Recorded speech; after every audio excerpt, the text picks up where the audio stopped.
মকর রাশি জাতক বা জাতিকা প্রথম যখন মাতৃগর্ভ থেকে এই ধরায় আবির্ভূত হয়ে প্রথম শ্বাস গ্রহণ করে, ঠিক তখনই একই সঙ্গে দুটো যুদ্ধের মাঠ তৈরি হয়ে যায় তার জন্য। কারণ তার জন্ম কারো কোনো ইচ্ছার পরিণতি নয়, আর তার জন্য প্রস্তুত করে রাখা যুদ্ধের দুটো মাঠের একটি শনির স্থায়িত্ব আর আরেকটি চন্দ্রের সংযম। আর সে কারণেই মকরের জীবন সহজ সরল হয় না, যে কারণে তাকে বোঝার আগেই লোকজন তার সহায়তা নিয়ে থাকে। দুর্বোধ্য মকরকে বুঝতে পারাটাও একটি বিশাল ব্যাপার। প্রথমত, যার আত্মা বলার জন্য ছিল না, ছিল তার স্থিতি বদলানোর জন্য।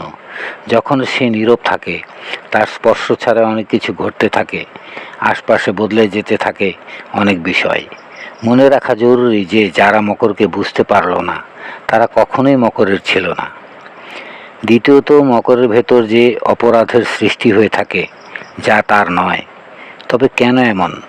যাতে সে অন্য কারো দায়ভার নিজের কাঁধে তুলে নিতে পারে।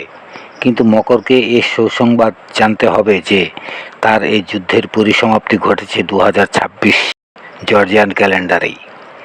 তাই কারো দায়ভার গ্রহণ করাটা এখন একান্তই মকরের কর্মবিরোধী বলে প্রতীয়মান হবে।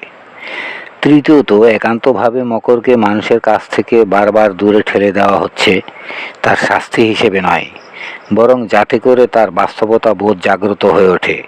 আর এমনটি করা হয়েছে তাকে সুরক্ষা দেওয়ার জন্য, একটি বিরুদ্ধ পরিবেশে তাকে চারদিক থেকে নিরাপদ রাখার জন্য।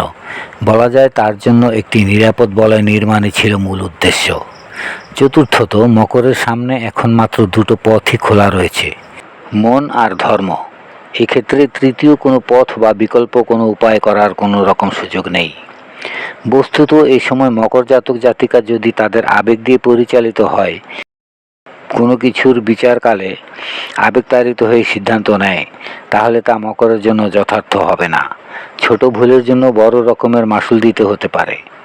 আর যদি ধর্ম ও ন্যায়ের পথে থেকে মকর কোনো সিদ্ধান্ত নেয়, তাহলে বাস্তবিকই সময় সাপেক্ষ সিদ্ধান্ত বলে পরিগণিত হবে, যার প্রভাব দৃশ্যমান হবে ফলাফলের ক্ষেত্রে। শনির শেষ সংকেত হিসেবে বলা যায় যে মকরের বিলম্বিত অর্জনগুলো এজন্য হয় যাতে সে সব মকরের জীবনে স্থায়িত্ব লাভ করে। আর এই জন্যই তাকে একাকিত্বের নিগড়ে আটকে রাখা হয়, যাতে তার জীবনে গুরুত্বপূর্ণ সিদ্ধান্তগুলো ভুল না হয়। মকরকে কিন্তু নতুন করে আর কোনো সতর্কতা দেওয়া হবে না, সেই সংকেতের উৎস বন্ধ হয়ে গেছে। মকরকে সে সুযোগ আর দেওয়া হবে না যাতে সে আরেকবার ভালো মতো বুঝে নিতে পারে। এক্ষেত্রে যদি মকর স্থির আর শান্ত থাকতে পারে, তাহলে বুঝতে হবে এটি তার জন্যই। কিন্তু ভেতর থেকে যদি কোনো ডাক আসে, তাহলে ধরে নিতে হবে এ ডাক তার ভবিতব্য নয়, বরং বিস্তৃতির কালো পর্দা। ধন্যবাদ।